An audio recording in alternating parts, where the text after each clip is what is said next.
Assalamualaikum warahmatullahi wabarakatuh.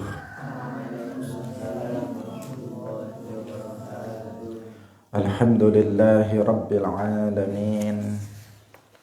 Lahu ni'matu wa lahul fadlu wa lahul thana'ul hasan. Wa salawatullahil barrir rahim wal malaikatil muqarrabin ala sayyidina wa maulana Muhammadin wa ala alihi wa ashabihi tayyibin at-tahirin. Allahumma la sahla illa ma ja'altahu sahla wa anta taj'alul hazna idza syi'ta sahla. Allahumma arzuqna al-ikhlasa fi niyyati wal qawli wal amal wa ba'du. Ila Nabiyil Mustafa sallallahu alaihi wasallam wa ikhwanihi minal anbiya'i wal mursalin wa syuhada'i was salihin, khususan ila sultanil awliya Syekh Abdul Qadir Al-Jilani wa Syekh Ahmad Ar-Rifai wa Syekh Bahaidin Naqsyabandi wa Syekh Abdullah Al-Harari wa ila arwahi muassisi jam'iyyati Nahdlatul Ulama Syekh Muhammad Hashim Ash'ari wa Syekh Bisri Sansuri wa Syekh Abdul Wahab Khasmuwah wa ila arwahi jami'i ahli al-qubur minal muslimin wal muslimat. Al-Fatihah. A'udzu billahi minasy syaithanir rajim. Bismillahirrahmanirrahim. Alhamdulillahi rabbil alamin. Ar-Rahmanir Rahim. Maliki yaumiddin. Iyyaka na'budu wa iyyaka nasta'in.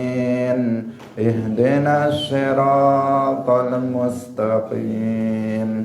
Siratal ladzina an'amta 'alaihim ghairil maghdubi 'alaihim waladdallin. Amin. Hadirin hadirat kaum muslimin muslimat, pemirsa Madu TV rahimakumullah. Alhamdulillah, kita bersyukur kepada Allah Subhanahu wa taala pada pagi hari ini. Allah Subhanahu wa taala kembali menganugerahkan nikmat terbesarnya kepada kita semuanya, yaitu nikmat iman dan juga taufik. Karena dengan taufik Allah Subhanahu wa taala, pagi hari ini kita memiliki kemampuan untuk melakukan salah satu bentuk amal soleh, yaitu hadir dalam majelis Ilmiddin, dalam pengajian lanjutan kitab Mukhtasar Ibn Abi Jamrah.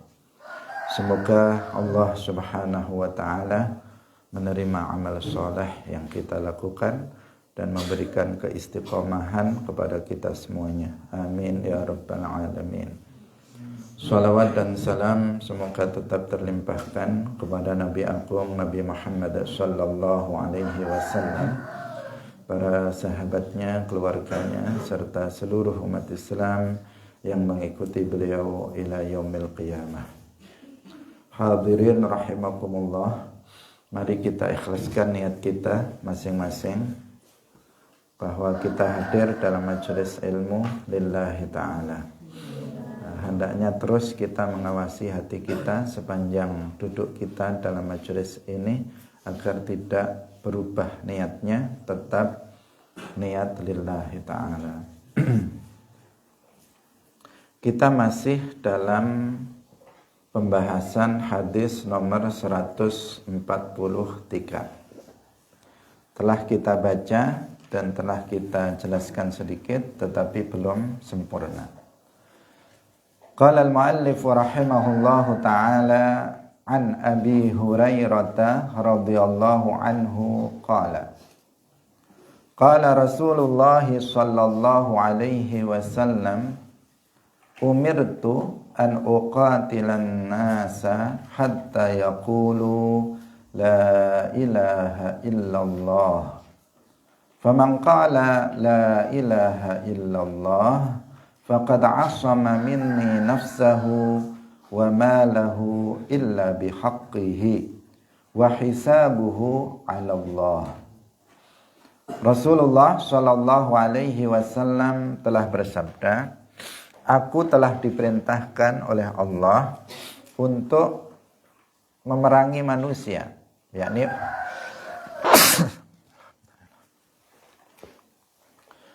aku telah diperintahkan oleh Allah untuk memerangi manusia, yakni orang-orang kafir, orang-orang musyrik, sampai mereka mengatakan la ilaha illallah wa Muhammadur Rasulullah, artinya sampai mereka masuk ke dalam agama Islam.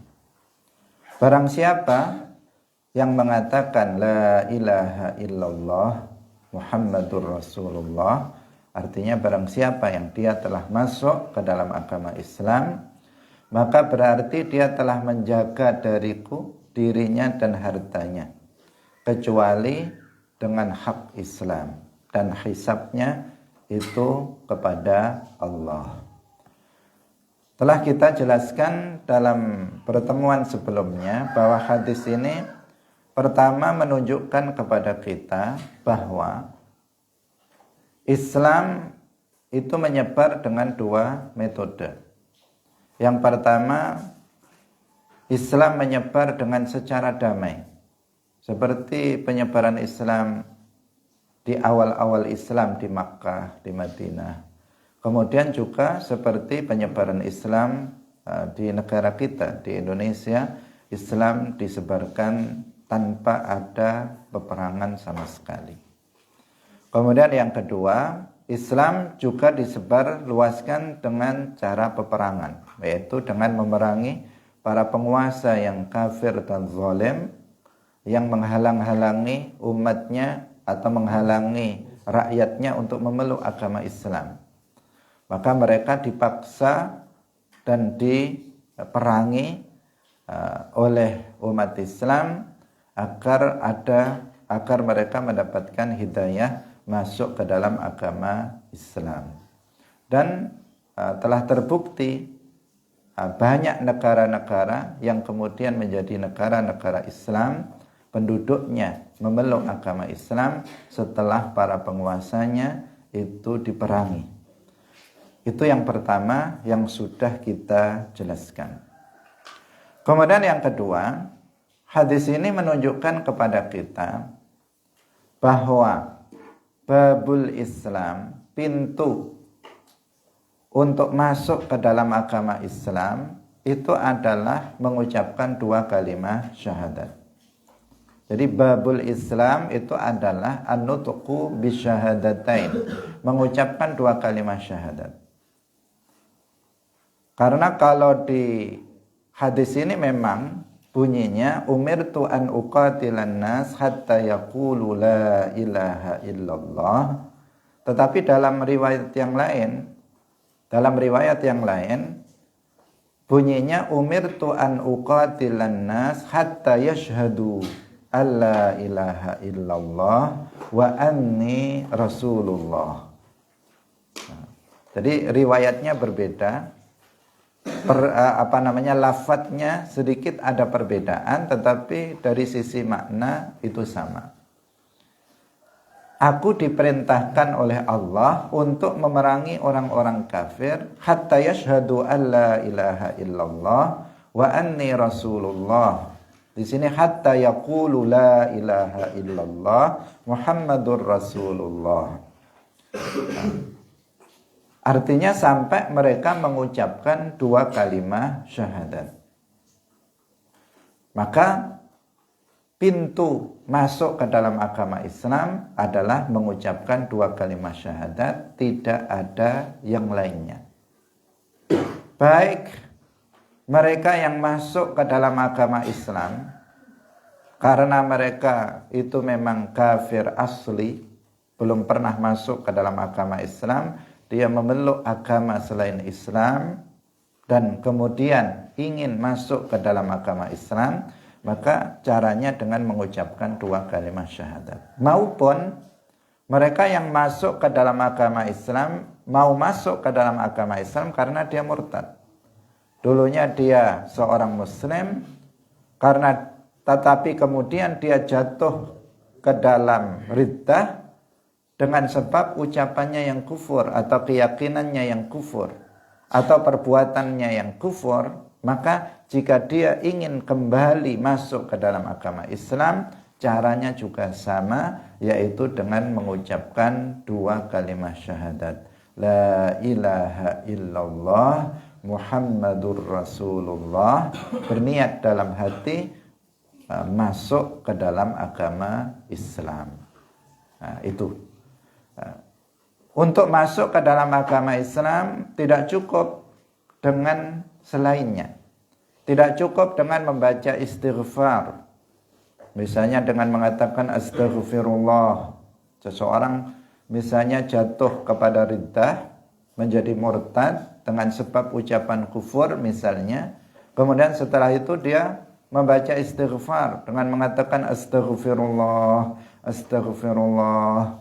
Maka istighfar yang dia baca, sebanyak apapun bacaannya, jumlah bacaannya, tidak akan bisa memasukkan dia ke dalam agama Islam. Karena pintu Islam adalah an-nutqu bisyahadatain, mengucapkan 2 kalimat syahadat, bukan mengucapkan istighfar. Ini pelajaran kedua dari hadis ini yang penting bagi kita untuk ketahui. Kemudian yang ketiga, hadis ini juga menunjukkan kepada kita bahwa dalam mengucapkan 2 kalimat syahadat itu tidak disyaratkan harus dengan menggunakan bahasa Arab. Bahwa dalam mengucapkan 2 kalimat syahadat itu tidak disyaratkan harus dengan menggunakan bahasa Arab. Karena dalam hadis ini dikatakan dalam riwayat yang lain yang tadi kita sebut, hatta yashhadu alla ilaha illallah wa anni rasulullah. Dalam riwayat ini hatta yaqulu la ilaha illallah. Tidak ada Nabi menyebut di situ dengan perkataan misalnya bil lughatil arabiyyah, dengan bahasa Arab. Itu enggak ada. Karena itulah maka berdasarkan hal itu para ulama mengatakan bahwa dalam atau ketika seseorang masuk ke dalam agama Islam mengucapkan 2 kalimat syahadat, maka boleh dengan menggunakan bahasa Arab dan juga boleh dengan terjemahnya, dengan bahasa lain yang semakna dengan 2 kalimat syahadat. Boleh seseorang mengucapkan 2 kalimat syahadat dengan menggunakan bahasa Indonesia, bahasa Jawa, bahasa Melayu, bahasa Inggris atau bahasa-bahasa yang lainnya yang merupakan terjemah dari 2 kalimat syahadat. Meskipun orang itu bisa melafalkan bahasa Arab, meskipun dia bisa mengatakan asyhadu an la ilaha illallah wa asyhadu anna Muhammadar Rasulullah dengan bahasa Arab, meskipun dia bisa mengucapkannya dengan bahasa Indonesia.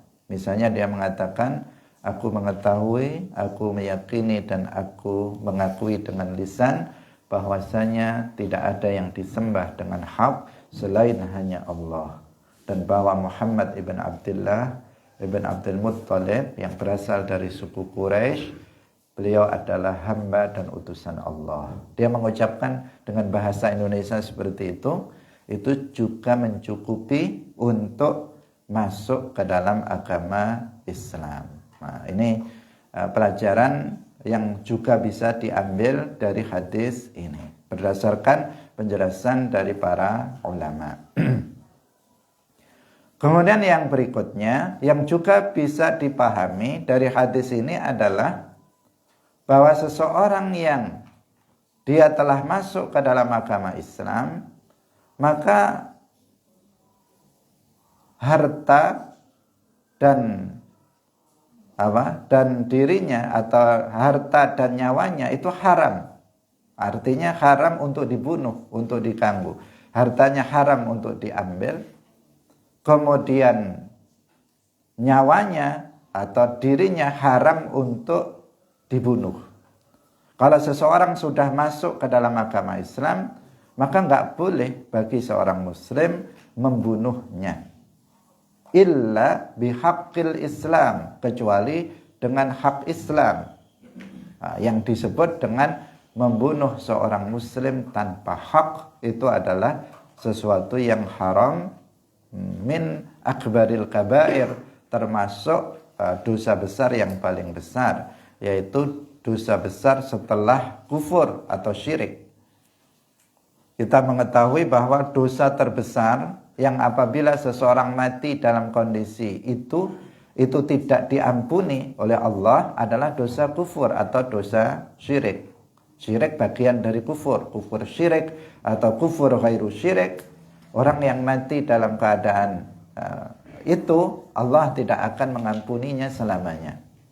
Dosa di bawahnya itu adalah qatlun nafsi atau qatlul muslim bi ghairi haq. Membunuh seorang muslim dengan tanpa hak. Di sini disebutkan illa bihaqqihi, artinya illa bihaqqil Islam. Artinya kalau membunuh seorang muslim dengan hak, maka itu diperbolehkan. Apa ada membunuh seorang muslim bil haq? Ada. Ada. Yaitu misalnya ketika ada seorang muslim dia melakukan zina muhsan. Ada seorang muslim dia melakukan zina muhsan. Zina muhsan, zina yang dilakukan oleh seseorang yang sudah melakukan hubungan suami istri secara sah dengan akad pernikahan.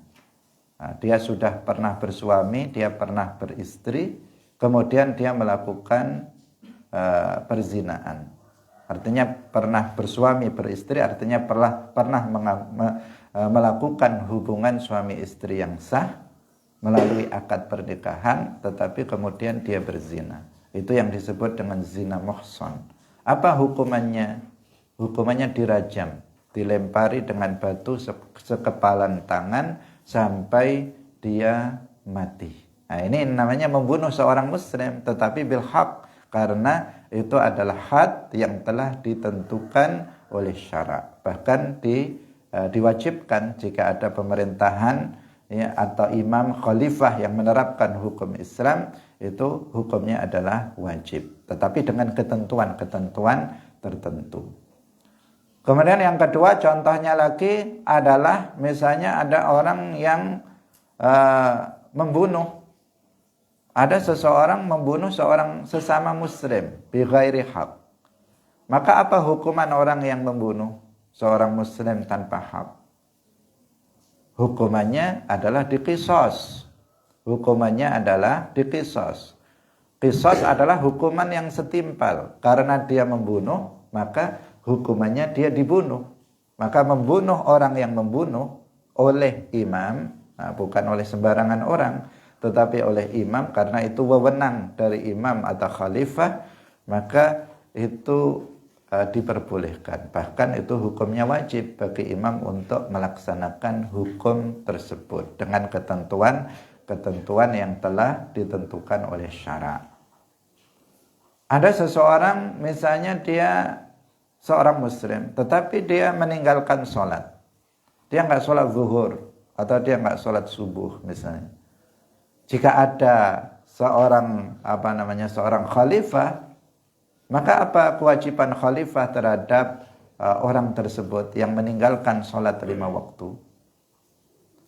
Istitabah, meminta dia untuk bertaubat dan untuk melaksanakan sholat itu.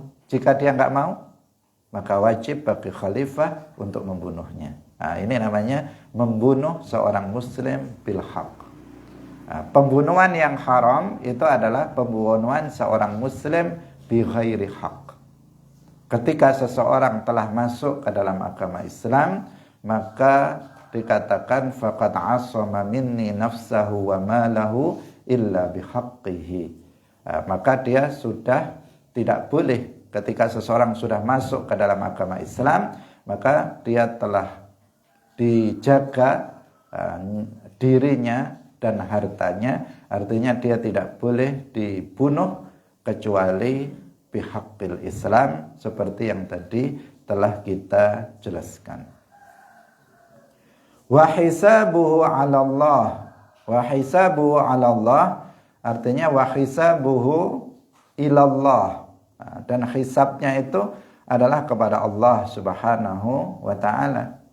Apabila seseorang misalnya melakukan perbuatan-perbuatan yang dia berhak untuk misalnya untuk dibunuh, tetapi dia dia menyembunyikannya, dia merahasiakan apa yang dia telah lakukan, maka hisabuhu 'ala Allah, dia nanti akan dihisab oleh Allah Subhanahu wa taala pada hari kiamat. Bahkan setiap amal perbuatan yang dilakukan oleh seseorang nanti akan dihisab oleh Allah Subhanahu wa taala, dimintai pertanggungjawaban oleh Allah Subhanahu wa taala. Setiap amal yang dilakukan oleh manusia di dunia ini nanti akan ada balasannya. Sekecil apapun perbuatan tersebut, jika perbuatannya berupa kebaikan, maka akan dibalas dengan pahala, dan apabila perbuatannya berupa keburukan dan Allah tidak mengampuninya, maka akan dibalas dengan azab. Inilah beberapa hal yang bisa kita ambil pelajaran dari hadis nomor 143. Sekarang kita lanjutkan pada hadis berikutnya. An Abdullah bin Abi Aufa, an Abdullah bin Abi Aufa, anna Rasulullah, satamane Rasulullah sallallahu alaihi wasallam, fi ba'di ayyamihi, ing dalam sebagiane pira-pira dinane Kanjeng Nabi, allati kang laqiya kang ketemu, fiha ing dalam allati sapa Kanjeng Nabi, al aduwa ing musuh, intazara nunggu sapa Kanjeng Nabi, hatta malat nunggu perang sapa Kanjeng Nabi, hatta malat sehingga lingsir apa asyamsu srengenge. Tsumma qama nuli jumeneng sapa Kanjeng Nabi finnasi yang dalam menungso, faqala nuli dawuh sapa Kanjeng Nabi, ayyuhan nasu la tamannau liqa'al aduwi, ayyuhan nasu menungso, la tamannau aja ngarep-ngarep sapa sira kabeh, liqa'al aduwi ing ketemu musuh, was'alu lan jalu'a sapa sira kabeh Allah ing Allah, al-afiyata ing kewarasan. Fa idza laqitumuhum, mongko tatkalane wis ketemu sapa sira kabeh ing musuh, fasbiru mongko sabara sapa sira kabeh. Wa alamu lan ngawruhana sapa sira kabeh, annal jannata ing satemene swarga iku tahta zilalis suyufi, ing dalem ngisore bayang-bayange pira-pira pedang. Tsumma qala nuli dawuh sapa Kanjeng Nabi, Allahumma munzilal kitabi wa mujriyas sahabi wa hazimal ahzabi ihzimhum wansurna alaihim. Allahumma duh Gusti Allah, munzilal kitabi, zat kang nurunaken alkitab yakni Al-Qur'an, wa mujriyas musuh, wansurna lan datangnya waktu zuhur, itu yang dimaksud hatta malat asyams. Tsumma qama finnas, kemudian Nabi berdiri di hadapan para sahabat, para tentara yang ikut dalam perang. Beliau berpidato. Tsumma qama finnas, beliau berpidato di hadapan para sahabat yang ikut dalam peperangan tersebut. Bagaimana isi pidatonya? Beliau mengatakan, wahai manusia, janganlah kalian berharap untuk bertemu dengan musuh, dan mintalah kalian kepada Allah al-afiyah, kewarasan, artinya keselamatan dari setiap akibat buruk yang dikhawatirkan. Dan apabila nanti kalian benar-benar telah bertemu dengan musuh, maka bersabarlah kalian. Dan ketahuilah bahwasanya surga itu berada di bawah bayang-bayang pedang. Artinya surga itu didapatkan dengan jihad. Kemudian beliau Nabi berdoa, Allahumma munzilal kitabi wa mujriyas sahabi wa hazimal ahzabi ihzimhum. Kalahkanlah mereka dan berilah kami kemenangan atas mereka para musuh. Hadirin yang dirahmati oleh Allah Subhanahu wa taala. Hadis ini menjelaskan kepada kita bahwa Rasulullah Shallallahu Alaihi Wasallam sebelum terjadinya peperangan, terjadi dalam sebuah peperangan, beliau itu memberikan motivasi kepada para tentaranya. Nah, dan ini sesuatu hal yang penting ya dalam setiap suatu perbuatan. Penting bagi umat Islam itu diberikan nasihat-nasihat, diberikan motivasi-motivasi, dorongan-dorongan agar bersemangat dalam melakukan suatu perbuatan. Seperti yang sering kita lakukan. Misalnya kita dalam majelis ilmu, maka kita beri nasihat-nasihat sekitar keutamaan-keutamaan, fadilah-fadilah menuntut ilmu misalnya, agar semangatnya tidak kendor untuk hadir dan belajar ilmu agama. Dalam jihad juga demikian. Dalam peperangan Nabi Shallallahu Alaihi Wasallam sebelum terjadinya peperangan, beliau memberikan semangat kepada para sahabatnya yang ikut dalam peperangan tersebut. Nah, di antara nasihat yang beliau sampaikan yang disebut di dalam hadis ini, beliau mengatakan ayyuhan nas la tamannau liqa'al aduwi. Kalian jangan berkeinginan untuk bertemu musuh meskipun ini sudah berangkat berperang. Karena bertemu musuh ini kan sesuatu hal yang Sesuatu hal yang berat. Karena kemungkinan itu akan terjadi. Ketika bertemu dengan musuh itu kemungkinan akan terjadi. Kemungkinan pertama akan menang, kemungkinan yang kedua dia akan kalah. Kemungkinan dia akan bisa selamat, kemungkinan dia akan mati dalam peperangan itu, terbunuh, kemungkinan dia nanti akan terluka parah, mungkin tangannya akan terpotong, mungkin kakinya akan terpotong, mungkin matanya akan tercongkel dan sebagainya. Itu kan kemungkinan ketika bertemu dengan musuh. Sesuatu hal yang pada umumnya itu menakutkan. Nah, bertemu dengan musuh itu secara umum rata-rata bagi kita itu sesuatu hal yang berat. Karena ada hal-hal buruk yang bisa saja menimpa kita. Yang paling berat adalah kematian. Karena setiap orang itu takut mati. Setiap orang pada umumnya dia takut mengalami kematian. Termasuk kematian meskipun itu di medan jihad, di medan perang.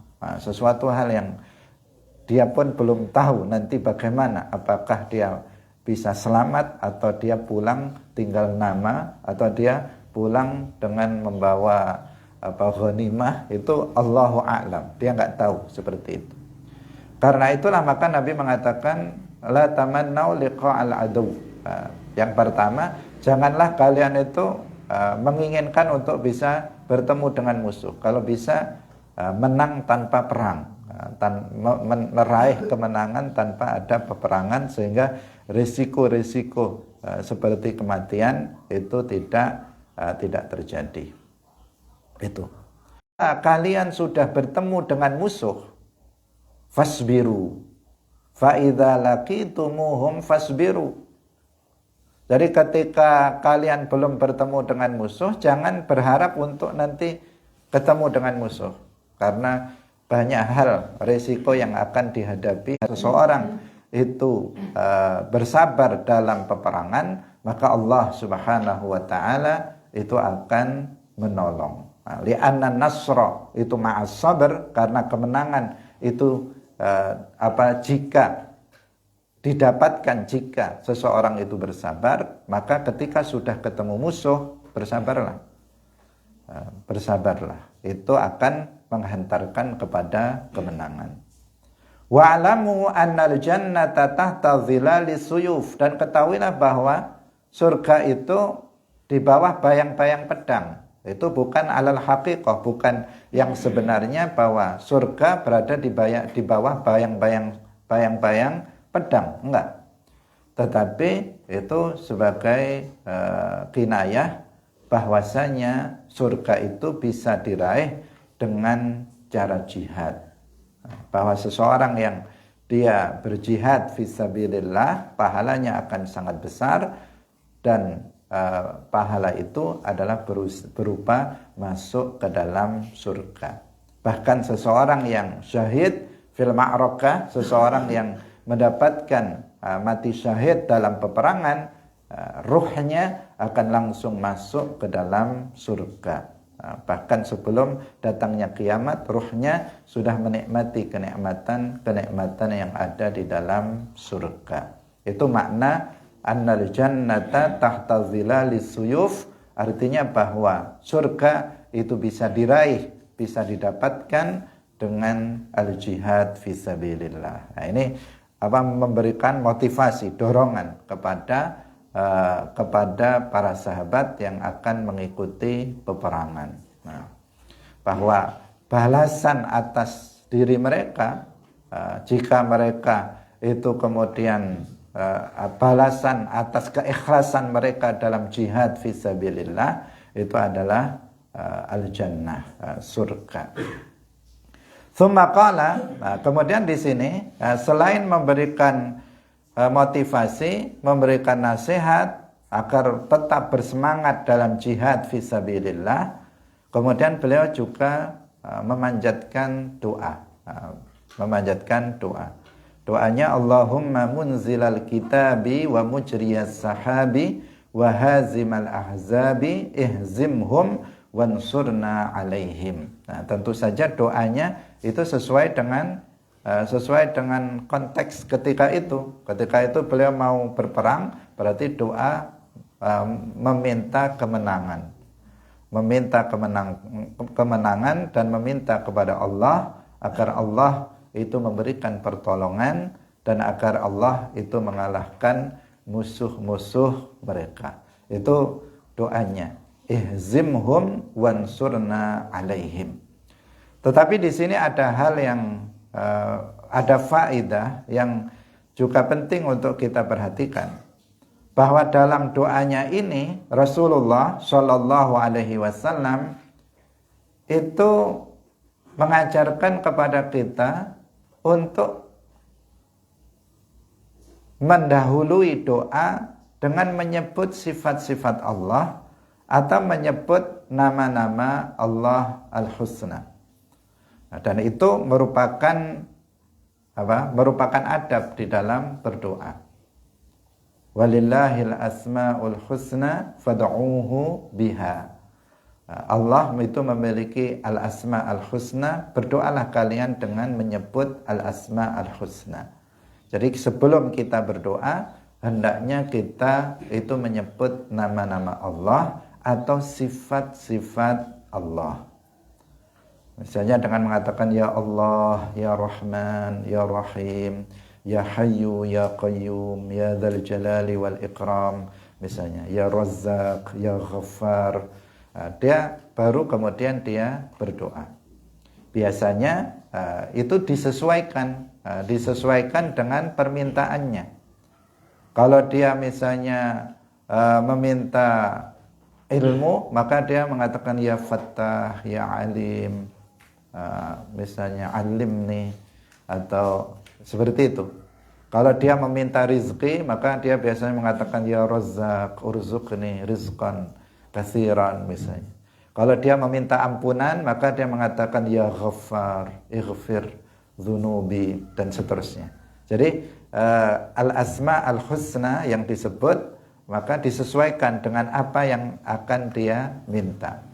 Ini salah satu adab di dalam berdoa. Di sini Rasulullah Shallallahu Alaihi Wasallam menyebut sifat-sifat Allah, sifat-sifat Allah. Doa yang beliau minta adalah doa kemenangan, doa agar Allah mengalahkan musuh-musuh umat Islam. Itu doanya. Ihzimhum wansurna alaihim. Itu doanya. Sebelum itu beliau menyebut sifat-sifat Allah. Ya Allahumma munzilal kitab. Ya Allah, zat yang telah menurunkan Al-Quran. Wa mujriyas sahab. Ya Allah, zat yang telah menjalankan mendung. Mendung berjalan sehingga turun hujan. Allah yang menjalankannya. Wa hazimal ahzab. Yang di sini wahai zat yang telah mengalahkan ahzab. Ahzab itu makna dasarnya apa? Kelompok-kelompok musuh, ya, al-ahzab. Kalau hizb itu kalau sekarang itu artinya adalah partai, itu hizb, kelompok-kelompok. Hizbun, Hizbut Tahrir misalnya, kelompok sesat yang mengajarkan ajaran Qadariyah, dia adalah sebuah partai, hizb. Dia sebuah golongan al-ahzab. Kemarin kita ceritakan tentang perang Ahzab atau perang Khandaq, di mana orang-orang kafir mereka dari berbagai golongan hizb-hizb mereka bersekutu bersatu melawan Rasulullah Shallallahu Alaihi Wasallam. Maka mereka ahzab, dikatakan ahzab. Allah hazimul ahzab, artinya Allah yang mengalahkan mereka, kelompok-kelompok yang menentang Islam. Wahazimal ahzab, menyebut sifat-sifat Allah, baru kemudian ihzimhum wansurna alaihim. Itu mengajarkan kepada kita bagaimana cara berdoa, adabnya. Kalau secara umum pertama kali dalam doa itu kita memulainya dengan membaca hamdalah, bukan basmalah atau sholawat, tetapi dengan hamdalah. Langsung alhamdulillahi rabbil alamin. Kemudian setelah hamdalah baru kemudian membaca sholawat, membaca sholawat kepada Nabi. Setelah membaca sholawat baru kemudian menyebut al-asma al-husna atau sifat-sifat Allah. Baru setelah itu kita bisa menyampaikan doa kita kepada Allah Subhanahu wa taala. Atau sebelumnya dengan juga membaca zikir-zikir tertentu yang disebutkan oleh Nabi. Apabila doa dipanjatkan setelah itu, maka doanya akan dikabulkan oleh Allah Subhanahu wa taala. Misalnya la ilaha illa anta subhanaka inni kuntu minadh dhalimin. Disebutkan dalam hadis seseorang yang berdoa setelah membaca zikir ini, maka doa-doanya akan dikabulkan oleh Allah Subhanahu wa taala. Itulah beberapa adab di dalam berdoa yang dicontohkan oleh Rasulullah Shallallahu Alaihi Wasallam dalam hadis ini. Hadirin rahimakumullah, sekarang kita lanjutkan pada hadis berikutnya. An Abi Hurairah qala Rasulullah sallallahu alaihi wasallam. Qala wasdawu sapa Rasulullah sallallahu alaihi wasallam.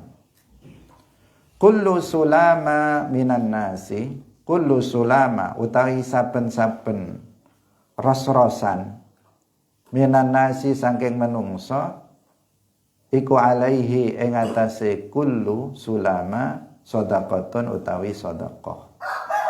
Kula yaumin ing dalam saben-saben dina tatlu'u tatlu'u fihi asyamas, tatlu'u terbit fihi ing dalam kula yaum apa asyamsu srengenge ya'dilu gawe adil sapa wong bainasnaini ing dalam antarane wong loro sedekatun iku sedekah wa yu'inu lan nulung sapa wong ar-rajula ing wong lanang ala dabatihi ing atase binatang tunggangane wong fayahmilu nuli gawa sapa wong alaiha ing atase dabatihi aw yarfa'u tawa ngangkat sapa wong alaiha ing atase dabatihi mata'ahu ing pira-pira barang gawane rajul iku sedekatun sedekah wal kalimatu lan kalimah atau yibatu kang bagus iku sedekatun sedekah wa kullu khatwatin boleh dibaca khatwah boleh dibaca khutwah wa kullu khatwatin lan utawi saben-saben langkah yaktuha kang langkah ing khatwah sapa wong ing khatwah ila sholati maring salat sedekatun iku sedekah wa yumitu lan nyingkrihaken al-adza ing perkara kang larani anit tariqi saking dalan iku sedekatun sedekah. Hadirin rahimakumullah, diriwayatkan dari sahabat Abi Hurairah radhiyallahu anhu, beliau berkata Rasulullah sallallahu alaihi wasallam bersabda, setiap kullu sulama minan nas, setiap apa ini namanya, setiap ros-rosan itu dari anggota badan manusia. Apa ros-rosan itu bukan pergelangan, khusus pergelangan, bukan. Jadi setiap di sini manusia itu memiliki 360 ros-rosan. Ini kan setiap manusia ini kan ada begini ya. Dia tidak tegak begini, tetapi setiap ini ada di sini 1, 2, 3, 4, 5, 6, 7. Jadi setiap tubuh itu ada sendi-sendi ya, ada sendi-sendi. Bahasa Jawanya ros-rosan. Jadi ada sendi-sendi di manusia itu kalau kita hitung itu ada 360 sendi. 360 persendian. Kalau kalian hitung. Nah, coba kalian hitung sendiri. Itu ada 360 persendian. Nah, dikatakan setiap persendian manusia itu ada sedekahnya sebagai bentuk rasa syukur kepada Allah Subhanahu wa taala atas nikmat yang Allah anugerahkan kepada manusia. Itu. Kemudian bentuk-bentuknya di sini dijelaskan oleh Rasulullah sallallahu alaihi wasallam. Setiap hari kulla yaumin tatlu'u fihi syams, setiap hari di mana matahari terbit, ketika ada seseorang itu melakukan atau menetapkan hukum secara adil di antara dua orang, maka itu adalah sedekah.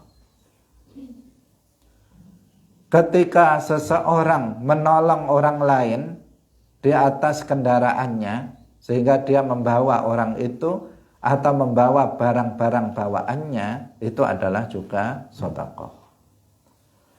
Kemudian kalimah thayyibah, mengucapkan ucapan-ucapan yang baik, itu juga sedekah. Dan setiap langkah yang dilangkahkan oleh seseorang menuju tempat sholat, itu adalah juga sedekah.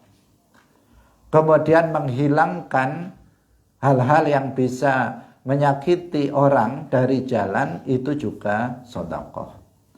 Hadirin yang dirahmati oleh Allah Subhanahu wa taala.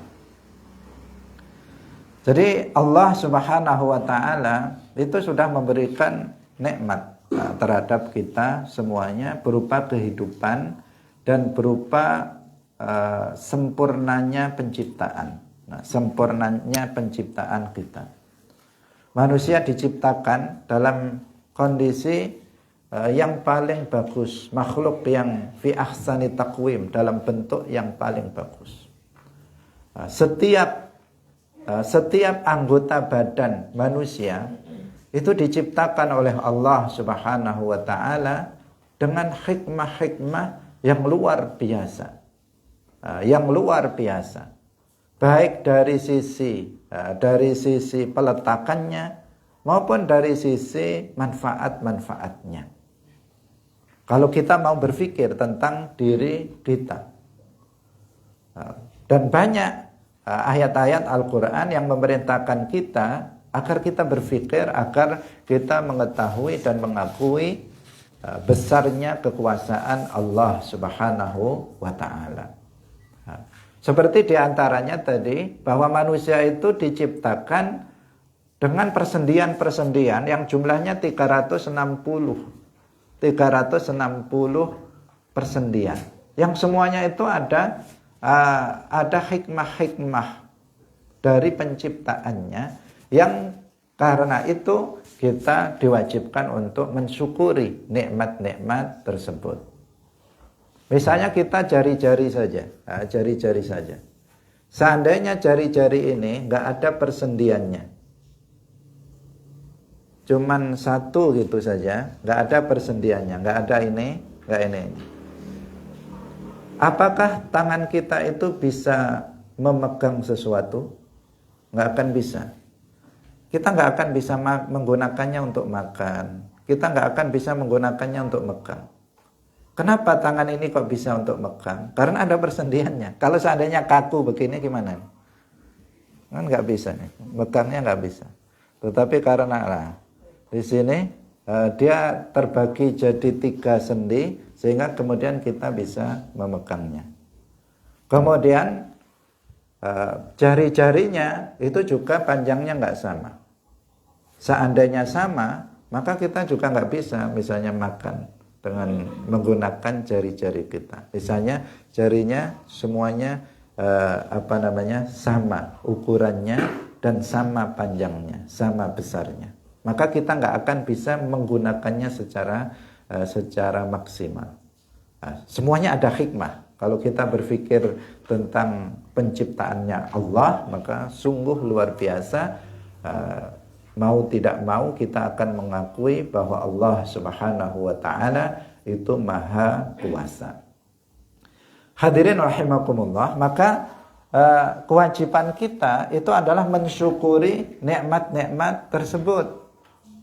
Memastikan bahwa setiap sendi yang ada pada diri kita itu ada sedekahnya sebagai bentuk rasa syukur kepada Allah Subhanahu wa ta'ala. Ada sedekahnya artinya ada amal ketaatan yang dilakukannya sebagai bentuk rasa syukur kepada Allah Subhanahu wa ta'ala, tidak dipergunakan untuk bermaksiat kepada Allah Subhanahu wa ta'ala. Dan sedekah dari setiap persendian itu adalah amal-amal ketaatan. Nah, di sini ada rincian, dikatakan ketika seseorang menetapkan hukum secara adil, misalnya dia seorang hakim atau seorang qadhi atau seorang imam, kemudian ada orang yang sedang bersengketa, kemudian dia memutuskan dengan secara adil, itu sedekah bagi persendian dia. Ketika dia ada seseorang, dia punya kendaraan, kalau dulu kendaraannya itu unta atau kuda misalnya. Kemudian ada orang sedang berjalan, dia tidak memiliki kendaraan. Kemudian dia dinaikkan ke kendaraannya, ke binatang tunggangannya itu, atau barang-barangnya dibawakannya. Karena dia keberatan membawa barang-barang yang dia bawa, kemudian dia angkut pakai kendaraan dia. Maka itu adalah sedekah. Kalau pada masa sekarang, misalnya pakai mobil, ada orang keberatan bawa barang-barang, kemudian kita angkutkan pakai mobil kita, itu adalah sedekah. Atau dia sendiri berjalan kecapean atau nggak kecapean tapi dia berjalan, kita bantu dia untuk naik di kendaraan kita, itu juga sedekah. Kemudian disebutkan wal kalimatu thayyibah, ucapan-ucapan yang baik. Ketika kita ucapan yang baik, baik itu berupa zikir atau ucapan-ucapan baik yang kita sampaikan kepada orang lain.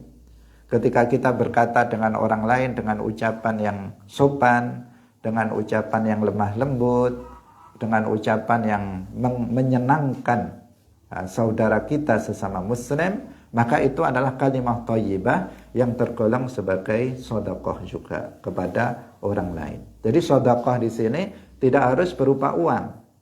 Sedekah tidak harus berupa harta, tetapi sedekah itu sedekah atas anggota badan kita sebagai bentuk syukur kita kepada Allah, itu bisa dilakukan dengan berbagai macam bentuk ketaatan. Di antaranya dalam bentuk al-kalimatut thayyibah, yaitu kata-kata yang baik. Setiap langkah yang kita langkahkan menuju tempat sholat itu sedekah.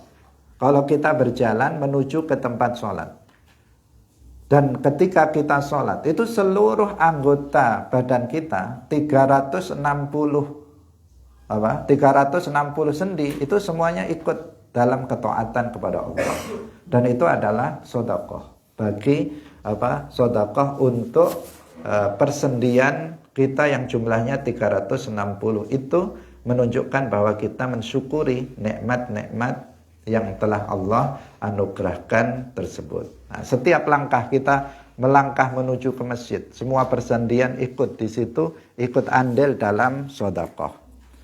Kemudian wa yumitul adza anit thariq sedekah. Kemudian menyingkirkan, misalnya ada batu di jalan atau ada duri di jalan yang itu berpotensi akan bisa menyakiti orang lain, maka itu adalah sedekah. Ada di tengah jalan misalnya batu, kemudian kita ambil, kita buang. Ini nanti kalau di sini akan bisa menyebabkan orang akan jatuh. Nah, kita buang.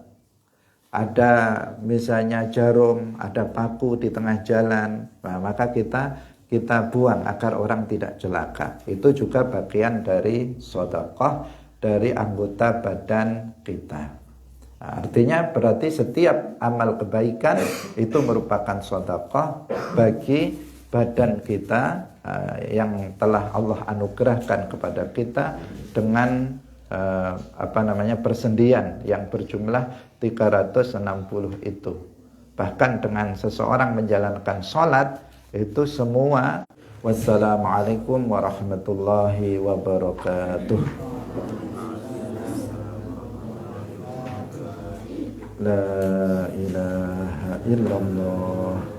Allahumma salli ala sayyidina Muhammad